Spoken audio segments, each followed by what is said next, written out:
सौरभ और अनुजा की शादी हुए 3 महीने बीत चुके थे और इन 3 महीनों में ही अनुजा को पता चल चुका था कि सौरभ एक बहुत ही कमजोर चरित्र का व्यक्ति है और बहुत ही दिलफेंक किस्म का है। हर वक्त औरतों को रिझाने की और अपनी तरफ आकर्षित करने की कोशिश करता रहता है। अनुजा को ये सब बिल्कुल पसंद नहीं था। अनुजा और सौरभ दोनों ही नौकरी करते थे और इस बात को लेकर अक्सर दोनों में बहस हो जाती थी। सौरभ की माँ सुमन जी हमेशा अनुजा को ही डांट देती थी। तो मेरे बेटे के ऊपर ऐसे फालतू के इल्जाम मत लगाओ। मेरा बेटा तो लाखों में एक है। अरे, अब वो नौकरी करेगा तो क्या काम के सिलसिले में देखकर बातें करेगा कि कौन लड़की है और कौन लड़का? क्या तुम लड़कों से बातें नहीं करती? तो क्या हम तुम्हारे ऊपर भी ऐसे इल्जाम लगा देते हैं? अनुजा बोलती भी थी, ऐसी कोई बात नहीं है, लेकिन मैं सौरभ को अच्छे से समझ चुकी हूँ कि ये लड़कियों से किस मकसद से बात करता है। लेकिन सुमन जी लड़ झगड़ कर मामला वहीं पर खत्म करवा देती थी। वैसे अंदर ही अंदर सुमन जी को भी ये बात पता थी कि सौरभ किस किस्म का लड़का है और उन्हें लगा था कि शादी के बाद ये सब कुछ धीरे धीरे खत्म हो जाएगा और वो अपना घर परिवार संभालने लगेगा। उन्हें इस बात की अभी भी आस थी, लेकिन चरित्र का ढीला सौरभ इतनी जल्दी सुधरने वाला नहीं था। कभी कभी अनुजा अपने मम्मी पापा से भी इस बारे में बात करती थी, तो वे लोग भी यही बोलते थे, बेटा, ज्यादा शक मत किया कर। हो सकता है ऐसा कुछ भी ना हो, तुझे सिर्फ वहम हो रहा हो। और वैसे भी अगर उसका किसी दूसरी लड़की से चक्कर होता तो वो तुझसे शादी क्यों करता? अनुजा कहना चाहती थी कि उसका किसी लड़की से कोई चक्कर नहीं, बल्कि हर लड़की को वो फंसाने की कोशिश करता है। लेकिन उसकी ये बात उसके मायके वाले भी नहीं समझ पाए थे और उसके मम्मी पापा यही समझाते थे कि अभी नई नई शादी है, लड़कियों को काफी कुछ समझौते करने पड़ते हैं और धीरे धीरे सब कुछ ठीक हो जाता है। देखना, साल बीतते बीतते सौरभ पूरी तरह से तेरा हो जाएगा और तेरे मन का वहम भी ठीक हो जाएगा। लेकिन अनुजा समझ चुकी थी, ऐसा कुछ भी नहीं होने वाला, क्योंकि सौरभ ऐसा है ही नहीं कि वो एक औरत के साथ बंधकर एक रिश्ता निभाए और घर परिवार संभाले। ये बात उसके माँ बाप और सास को समझ में नहीं आ रही थी। खैर, अनुजा क्या करती? वो कोई इतनी मॉडर्न सोसाइटी से भी नहीं आती थी कि सौरभ को छोड़ देती, वरना उसकी और उसके परिवार की बहुत बदनामी हो जाती और आगे दिक्कत बहुत बढ़ जाती, क्योंकि अभी उसके छोटे भाई और बहनों की शादी भी होनी थी और समाज तो लड़की को ही गलत ठहराता है। लेकिन सौरभ ने अब बहुत बड़ा और गलत कदम उठा लिया था और अब वो किसी और लड़की के साथ अलग फ्लैट लेकर लिव इन में रह रहा था और कभी कभार घर आ जाया करता था, जिससे अनुजा को बहुत गुस्सा आ रहा था और उसने इस बात का बहुत बड़ा बवाल मचाया था। अब तो सौरभ की माँ सुमन जी के पास भी मुंह नहीं था सौरभ का साथ देने के लिए और वो अनुजा को समझा रही थी, अरे बेटा, सब्र रख। ये बाहरी लड़कियां कितने दिन तक तेरे पति को फंसा कर रखेंगी? पैसों के चक्कर में सौरभ के पीछे लगी होंगी, आज नहीं तो कल चली जाएगी। सौरभ की पत्नी तो तू ही रहेगी। इन लड़कियों की कोई इज्जत नहीं होती, तू फिक्र मत कर। अनुजा को बहुत गुस्सा आता और वो कह देती, इन लड़कियों की तो कोई इज्जत नहीं, पर आपके बेटे सौरभ की भी कौन सी इज्जत है? वो भी तो शादीशुदा होते हुए एक बाहरी लड़की से नाजायज संबंध बनाकर उसके साथ रह रहा है, तो वो कैसे इज्जत वाला हो गया? लड़की तो तब भी अकेली है, रिश्ते में तो सौरभ बंधा है, तो ज्यादा खराब कौन हुआ? सुमन जी के पास अनुजा की बातों का कोई जवाब नहीं होता और वो चिल्लाते हुए बोल देती, हाँ तो जो करना है करना, मैं तुम दोनों मियाँ बीवी के बीच में नहीं पड़ने वाली। तुझे अपने पति को संभालना नहीं आया तो मैं क्या करूं? आजकल की लड़कियां तो आते ही पति को अपना गुलाम बना लेती हैं। उनके पति तो माँ बाप को ही भूल जाते हैं और यहाँ तेरा पति तुझे भूलकर दूसरी लड़की के चक्कर में पड़ गया, तो कमी तो तुझ में ही होगी ना। और एक बार फिर अपने बेटे की गलतियों का ठीकरा अनुजा के सिर पर फोड़कर सुमन जी अपने कमरे में चली गईं। अनुजा ने अपनी माँ को सारी बातें बताईं, तो उसके माँ पापा ने भी उसे ही समझा दिया और कहा, हम सौरभ से इस बारे में बात करेंगे, उसे समझाएंगे, वो समझ जाएगा और अपना घर परिवार संभाल लेगा। तो उसे एक मौका और देकर देख। थोड़ा सब्र रख ले बेटा। हम मध्यम वर्ग के परिवार के लोग हैं।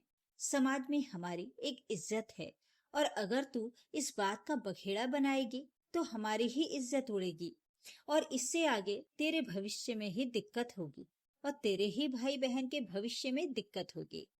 अभी तो उनकी शादी भी नहीं हुई। तू सब्र रख, सब कुछ ठीक हो जाएगा।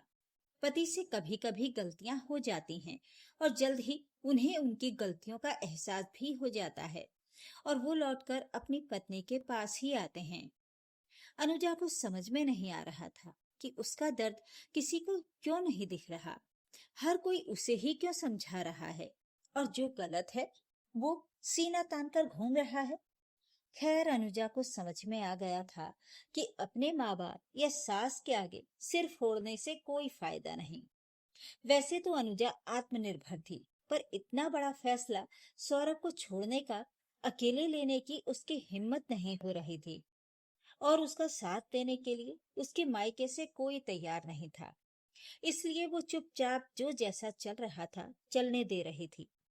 खैर 2-3 महीने बाद सौरभ और उस लड़की का ब्रेकअप हो गया क्योंकि उस लड़की को सौरभ से ज्यादा पैसे वाला बॉयफ्रेंड मिल गया और वो उसे छोड़कर उसके पास चली गई और सौरभ लौटकर घर आ गया। अनुजा उससे बात भी नहीं कर रही थी और उसे अपने कमरे में भी नहीं आने दे रही थी। सौरभ ने अनुजा से काफी माफी मांगी और बोला आगे से वो ऐसी गलती नहीं करेगा।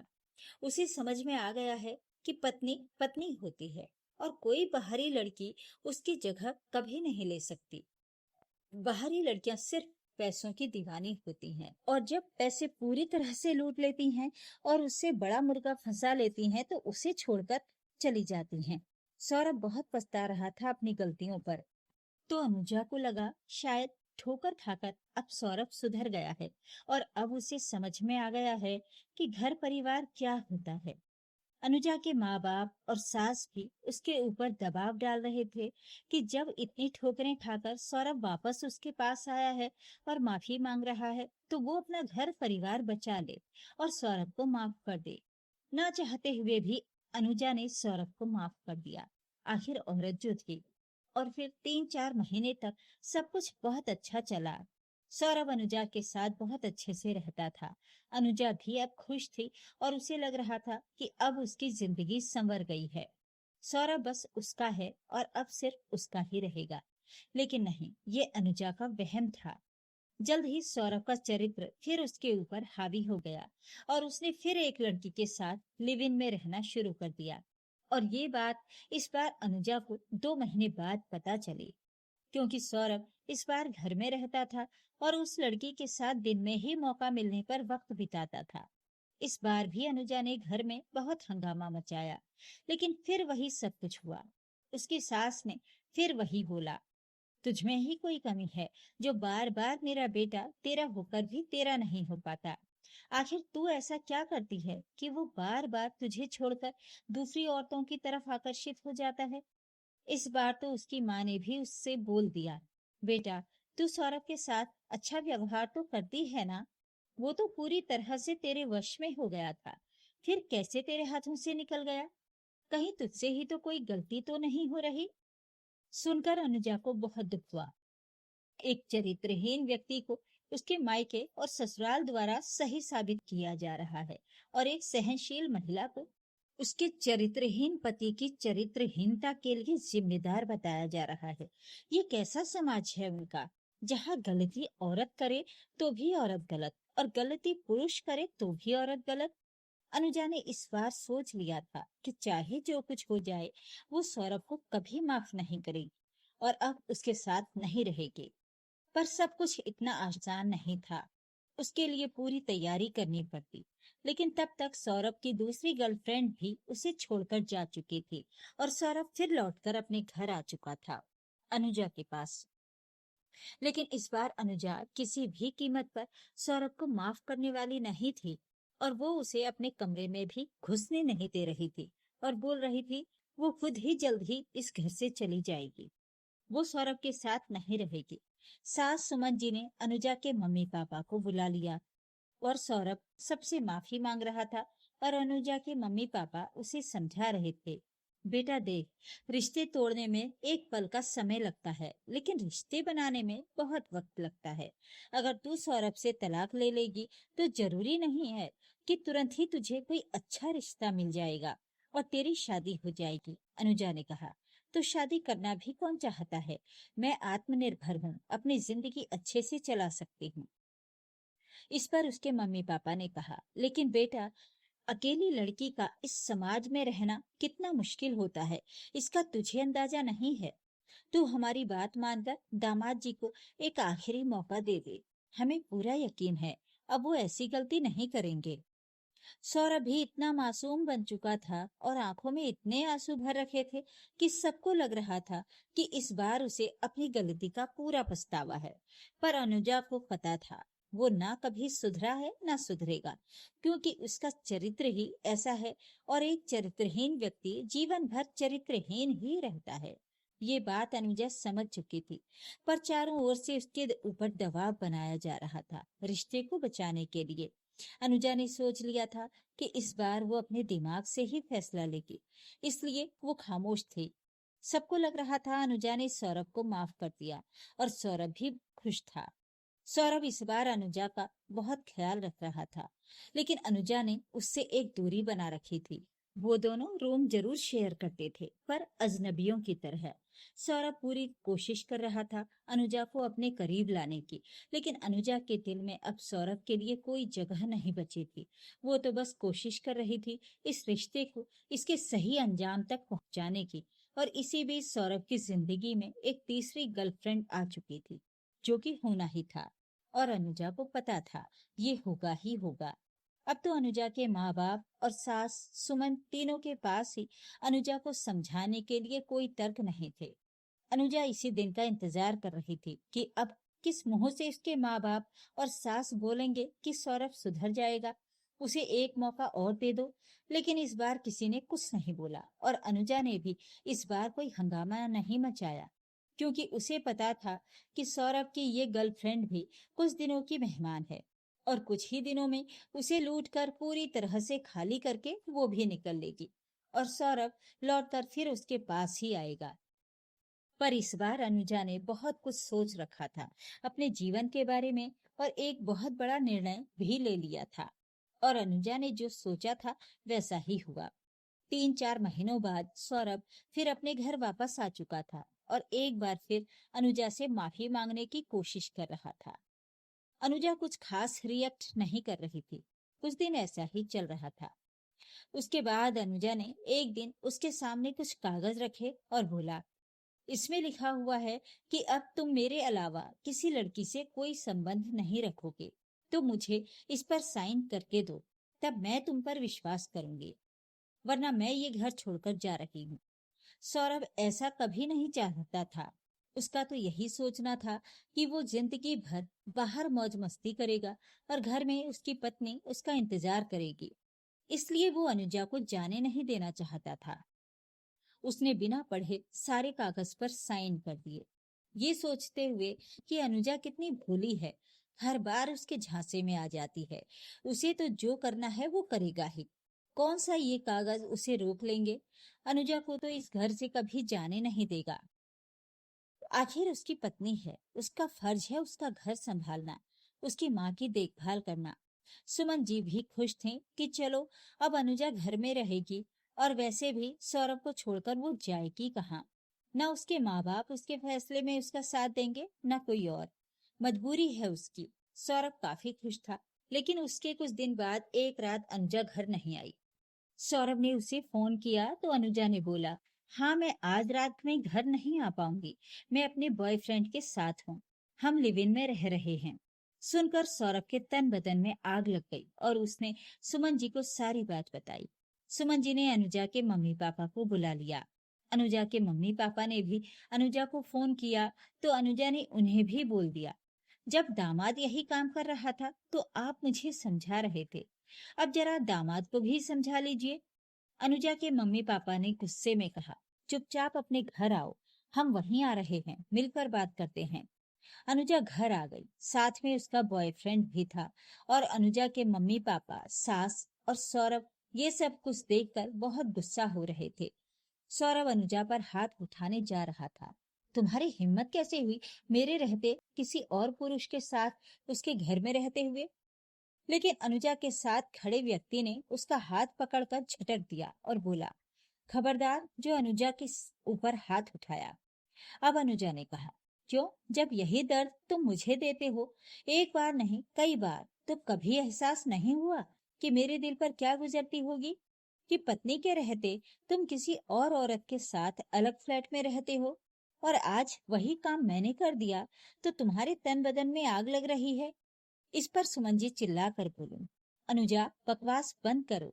सौरभ पुरुष है, वो ऐसा कर सकता है, लेकिन तुम उसकी पत्नी हो, तुम ऐसा कैसे कर सकती हो? इस पर अनुजा ने बोला, क्यों नहीं कर सकती मम्मी जी? किस किताब में लिखा है कि पुरुष चरित्रहीन हो सकता है और औरत चरित्रहीन नहीं हो सकती? मैं सौरभ को वही दर्द देना चाहती थी जो दर्द सौरभ ने मुझे कई बार दिया था, और इसीलिए मैंने ये सब कुछ किया है। अब अनुजा के मम्मी पापा ने कहा, तुझे शर्म नहीं आती ऐसा घटिया काम करते हुए?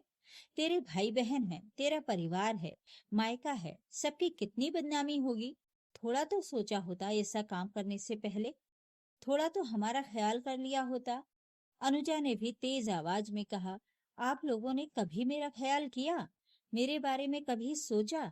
आपकी आंखों के सामने आपका दामाद रंग रलियां मना रहा था, और उस वक्त बेटी का साथ देने के बजाय बेटी को समझा रहे थे कि कुछ दिनों में सब कुछ ठीक हो जाएगा। तो आज जरा दामाद को भी समझा लीजिए कि कुछ दिनों में सब कुछ ठीक हो जाएगा और मैं लौटकर उसके पास ही आऊंगी। जो बातें आप लोग मुझे समझाते थे, वही बातें आज आप सौरभ को समझा लीजिए। सौरभ ने ऐसी गलतियां कितनी बार की, लेकिन हर बार उसे माफी मिल गई। तो क्या मुझे एक बार भी माफी नहीं मिल सकती? सुमन जी ने गुस्से में कहा, बिल्कुल नहीं मिल सकती, और अब तुम इस घर की बहू नहीं रह सकती। ऐसी चरित्रहीन औरत को हम अपने घर की बहू बनाकर नहीं रख सकते। अनुजा ने भी चिल्लाकर कहा, हाँ हाँ, ऐसी चरित्रहीन औरत को आप अपने घर की बहू बनाकर नहीं रख सकती, लेकिन अपने चरित्रहीन बेटे को जीवन भर उसकी चरित्रहीनता के साथ स्वीकार कर सकती हैं, क्योंकि वो पुरुष जो है, और उसकी पत्नी को मानसिक रूप से परेशान कर सकती हैं कि वो आपके चरित्रहीन बेटे को हर वक्त उसकी गलत हरकतों के लिए माफ करती रहे। अनुजा के मम्मी पापा उसे समझा रहे थे, बेटा ऐसा मत कर, सब कुछ खत्म हो जाएगा, ये समाज ऐसा ही है। वो सौरभ की 10 गलतियों पर भी उसे कुछ नहीं कहेगा, लेकिन तेरी एक गलती तेरे ऊपर भारी पड़ जाएगी। माफी मांग ले सौरभ से और सुमन जी से, और अपना रिश्ता बचा ले। इस पर अनुजा ने बोला, इस कैरेक्टरलेस आदमी से माफी मेरी जूती मांगेगी। आप लोगों ने समझ क्या रखा है मुझे? इस्तेमाल करने वाला कोई खिलौना, जिसका जब मन किया चाबी घुमाया और इस्तेमाल कर लिया, और मैं उनके हिसाब से नाच ली? ऐसा कुछ नहीं होने वाला है। अब मेरी जिंदगी का फैसला मैं खुद करूंगी। और हाँ, मैं सौरभ की तरह घटिया औरत नहीं हूँ। मैं तो इसे वही दर्द देना चाहती थी जो दर्द इसने मुझे कई कई बार दिया है। इसलिए मैंने ये लिव इन वाली बात कही है। वैसे ये सुमित हैं, मेरे साथ मेरी कंपनी में काम करते हैं। 2 साल पहले डिलीवरी में कॉम्प्लिकेशन की वजह से इनकी पत्नी की मृत्यु हो चुकी है, और मैंने इनसे शादी कर ली है। ये मेरे बॉयफ्रेंड नहीं, पति हैं, और मैं इनके साथ इनके घर में इनकी पत्नी की हैसियत से रहती हूँ, ना कि इनकी लिव इन पार्टनर हूँ। ये सब कुछ तो मैंने सौरभ को सबक सिखाने के लिए बोला था। अब सौरभ ने बोला, तुमने बिना तलाक लिए दूसरी शादी कैसे कर ली? तो अनुजा ने तलाक के कागज सौरभ के मुंह पर दे मारे और बोला, सारे कागज तुमने खुद साइन किए थे ना? जहां बोला था, जैसे बोला था, पढ़ना जरूरी नहीं समझा था ना? मैंने सारा इंतजाम पहले ही कर रखा था, और अब मैं तुम्हारी कोई पत्नी नहीं हूँ, तो अपनी ये अकड़ अपनी माँ को दिखाओ। मेरे पति अब सुमित हैं, और सिर्फ उनका हक बनता है मेरे ऊपर। तुम जाकर अपने लिए कोई नई गर्लफ्रेंड ढूंढ लो, क्योंकि तुम्हारे साथ वही ठीक लगेगी। तुम किसी को पत्नी बनाने के लायक नहीं हो। और फिर अनुजा ने अपनी मम्मी पापा की तरफ रुख किया और बोली, आपकी बेटी चरित्रहीन नहीं है। मैंने सुमित से शादी की है, वो भी सौरभ से तलाक लेने के बाद। लेकिन हाँ, इस बात का अफसोस जरूर है कि आप लोगों ने कभी भी समाज के डर से अपनी बेटी का साथ नहीं दिया और अपने इस कैरेक्टरलेस दामाद का साथ दिया। लेकिन अब मुझे सुमित का साथ मिल चुका है और वो मेरा हर कदम पर साथ देंगे, इसका मुझे पूरा यकीन है। कहकर अनुजा ने सुमित का हाथ पकड़ा और वहां से चली गई। उसके माँ बाप उसे जाते हुए देख रहे थे और उन्हें पता था अब उनका कोई हक भी नहीं है अनुजा को कुछ भी बोलने या रोकने का या उसके फैसले पर सवाल उठाने का, क्योंकि उसने जो कुछ भी बोला था सच बोला था। उन्होंने कभी भी अनुजा का साथ नहीं दिया था। अनुजा ने आज एक बहुत बड़ा फैसला लेकर अपनी जिंदगी खुद संवार ली थी और सौरभ को एहसास भी दिला दिया था कि जीवन साथी के रहते किसी दूसरे के साथ संबंध बनाने पर कैसा महसूस होता है।